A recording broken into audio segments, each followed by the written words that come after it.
As I bring my arguments to a close, I would like to draw Dr. Carey's attention to what is known, as it pertains to our examination of the LE, to determine originality.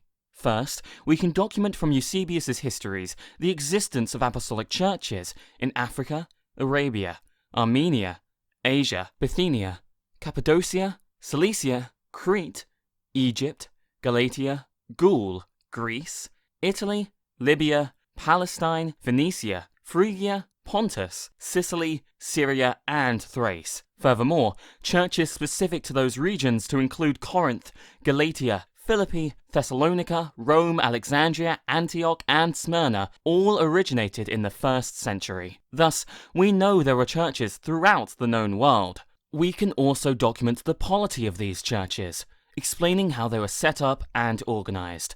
This is aided by the succession lists of bishops providing oversight of these churches going all the way back to an apostle, as evinced in the writings of Irenaeus and Tertullian. Consequently, we know there was an organizational structure for these churches.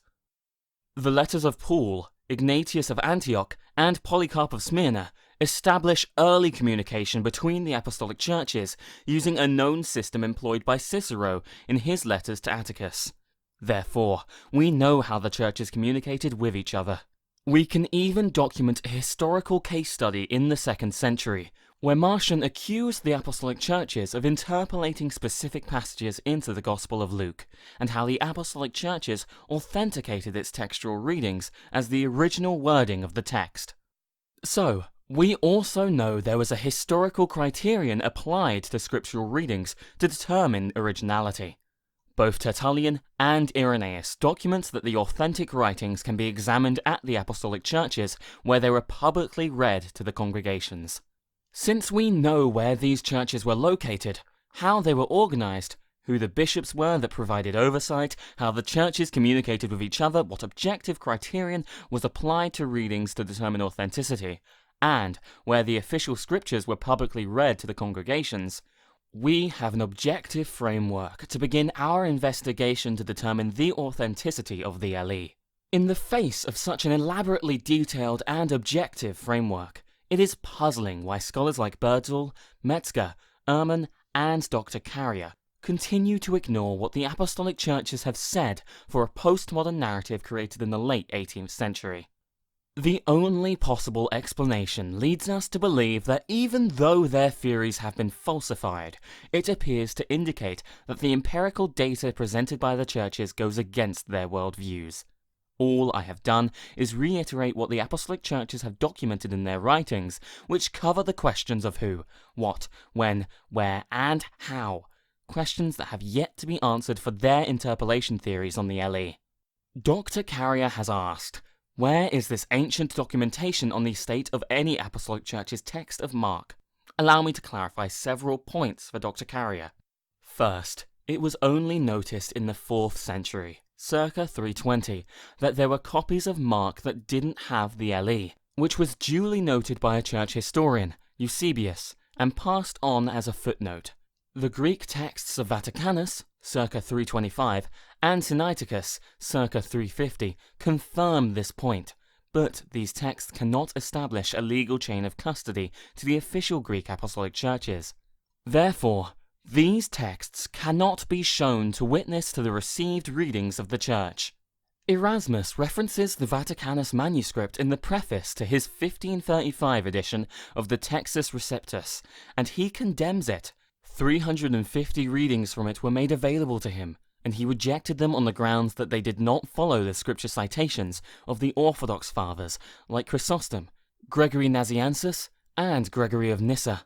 In other words, it did not represent the commonly received readings of the Greek Orthodox churches, which is why, to understand the state of Mark as it applies to the LE, we need to examine the commonly received texts that have come down through the apostolic churches instead of texts of unknown provenance. Remember, there is no extant manuscript that dates earlier than Vaticanus containing any portion of Mark chapter 16. So when Dr. Carrier asserts it was a rare reading prior to the 4th and almost non-existent in the 2nd, he is only speculating based on several manuscripts of unknown provenance from the 4th century. and his interpretation of Eusebius, as opposed to Bergen's interpretation of the same. While Dr. Carrier asserts he has proved the LE witnessed in the manuscripts of Irenaeus and the Diatessaron has been interpolated, Metzger looks at the same evidence and states, "The earliest patristic witnesses to part or all of the long ending are Irenaeus and the Diatessaron." In regard to the internal evidence, Bergon goes through the same evidence and comes to the opposite conclusion, which further demonstrates its subjectivity or confirmation bias. But when we appeal to the textual traditions which have come down from the apostles and is guarded by the successions of bishops in the churches, the following testimony is revealed. Ephraim Cyrus, a deacon of the Church of Edessa, circa 375, quotes the LE, as well as an earlier Syriac father, Euphrates, in 337. Yet, Dr. Carrier would have us believe the LE appeared in most of the Apostolic Church's texts in the 4th century ex nihilo, which is just magical thinking. Is Dr. Carrier claiming supernatural intervention? Within the Church of Milan in the 4th century, Ambrose, a bishop in apostolic succession who had access to the official text using the Vetus Latin and not the Vulgate, quotes the LE many times, without reservation. When we look to the North African Church of Hippo during the late 4th century, Augustine, a bishop in apostolic succession whose churches go back to at least the 2nd century, quotes the passage, confirmed Jerome's translation of the Gospel, and found no problem with the LE or the PA.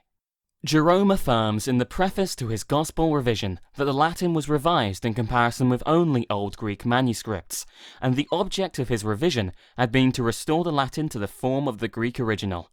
While Jerome was aware of Eusebius's footnote, the LE passed the evaluation criteria to make it into his editions, as well as the PA, two readings which are deficient in Dr. Carrier's so-called best and earliest manuscripts. In summary, when we examine the official versions of the apostolic churches, for example, Vulgate, Peshitta, Greek text, the public readings of Scripture found in the ancient lectionaries, the quotations of fathers over a vast geographical area, and the overwhelming majority of extant manuscripts in different languages and churches, 1800 Greek, 8000 Latin, 1000 Syriac, the overwhelming empirical evidence is that the LE is original. I do want to thank Dr. Carrier for allowing myself as a member of the Anglican Communion to share my views on the LE, and wish him all the best in his future endeavours.